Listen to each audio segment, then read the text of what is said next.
Hello, my friends, and welcome back. Thank you very much for being with me again today. Have you noticed, or is it just me, that the mass media in the Western countries, or at least the media I'm reading, the articles I'm reading, which are usually from all over the place, they stopped talking about whether the countries should send more weapons and money to Ukraine. The conversation is not about should we still do that or should we send it. They moved it to it seems like that's an already settled issue. Like we all are in agreement. We don't go back to that one. Now we go back to what kind of weapons, how much we send. And they don't ask that question, they just tell us.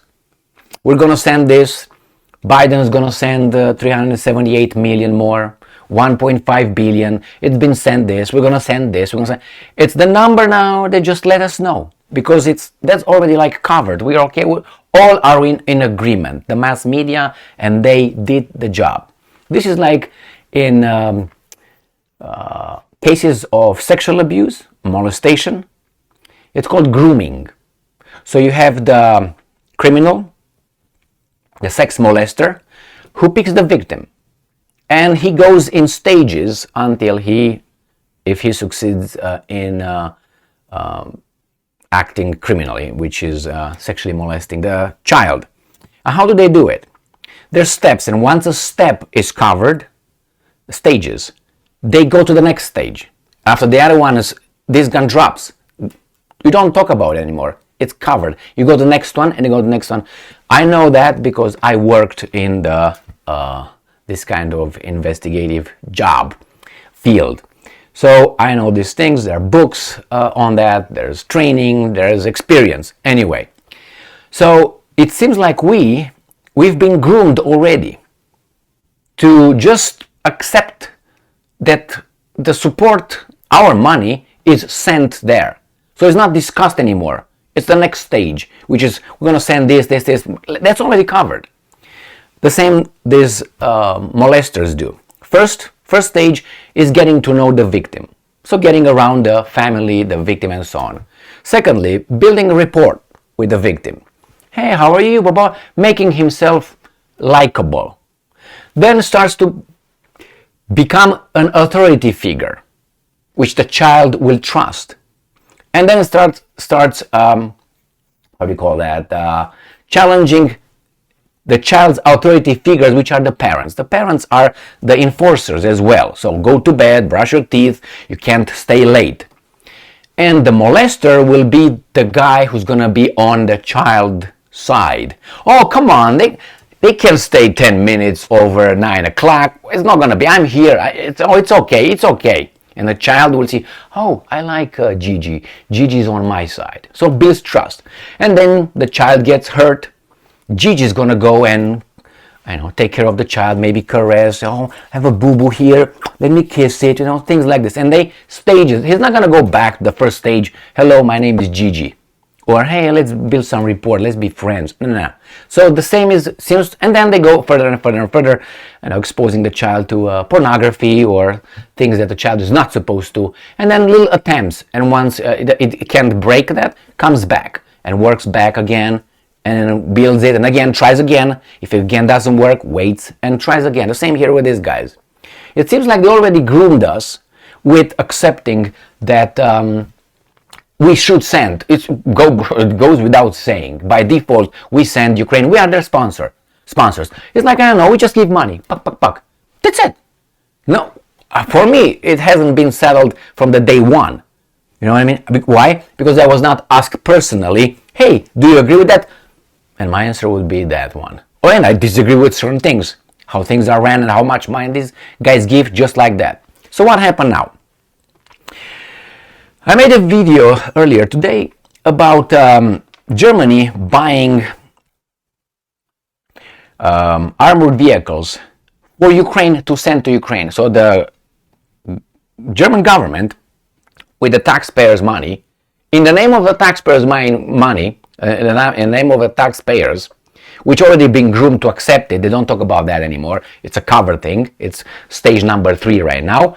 Buy with their money without asking them weapons from where to send to somebody else. So I take from my family's money, buy for that family some, I don't know, toys or whatever I buy, food, and give it to them. I'm not going to ask my wife anymore. That's already been covered. I covered the first or second step. Now it's about how much I give them. And, hey honey, I just bought them a car. Okay. Tomorrow, hey honey, I just paid for the vacation in Tahiti for about 10 days. How about that? In Bora Bora. Oh, okay, all right. Things like this. So, and then you move on until you move in that house or something. Or she moves here in your family. You know what I mean? I think you know what I mean. So here we have the situation where German government buys from other countries and other business contractors, manufacturers, weapon manufacturing companies. They go and in the name of the public, without asking the public anymore, not even disclosing for how much, they buy ammunition. It was the article I covered today. As I said, armored fighting vehicles, about 40, and they will send them to Ukraine without disclosing how much they paid. Not necessary, groomed already, the Germans. That's it, you don't need to know. We're doing in your name, but you don't need to know. Now, I heard about, this is something that I'm on to it right now. This is a theory that it becomes to me more clearer than before. And which is, I think here is a racket. Well, I've been saying that's a military-industrial complex and all that, but I think it's a racket like this. Because this article right here just made me had a enlightenment. Look at it. Just read it. US looking to Japan to buy TNT for Ukraine artillery. Report. So US is going to buy TNT for Ukraine from Japan. From some businesses from Japan, not from Japan the country, you know.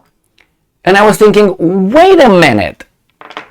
I heard and I remember that the European Union, Borrell and Ursula von der Leyen, she urged the countries to buy weapons and ammunition and send it to Ukraine. And I was thinking, oh yeah, it's okay, it's military-industrial complex. But I think this is the way the racket goes.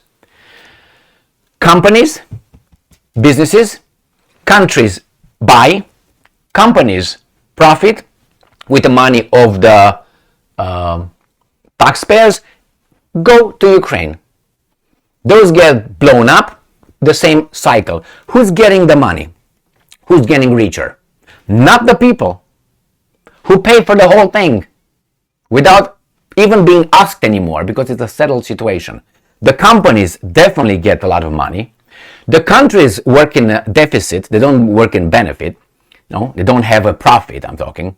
So they're gonna borrow money from where? From the banking system. Okay? Now we impose some little sanctions on ourselves and our energy cost would raise. So that means what? We're gonna pay for energy coming from another country or other countries at the premium price. Again, we imposed sanctions on gas, not the Russians. So we shot ourselves in the foot and we buy extra at the premium price liquefied natural gas, for instance, from United States, which was not competitive with the Russian gas price. It was much lower. That's why we bought it from the Russians. We, the Europeans especially, because it was the cheapest way. Now they buy it more expensive. That means some people make a profit. They buy weapons for Ukraine from the taxpayers' money. The military is very involved, very important. So what's going on here? Who are the ones that are hard in the butt? Do you own a mirror? Because I do own one, more than one, and I can tell you that whenever I walk by one and I look, I say, you're the one who's paying. Cheers. My butt hurts. Let's move on. So that's what's going on. I think this is my theory I just came up to. And the fact that these guys are buying countries, governments are buying from different companies, private companies, they make them rich. They make them rich. It's like, let's say there's no wars on this planet.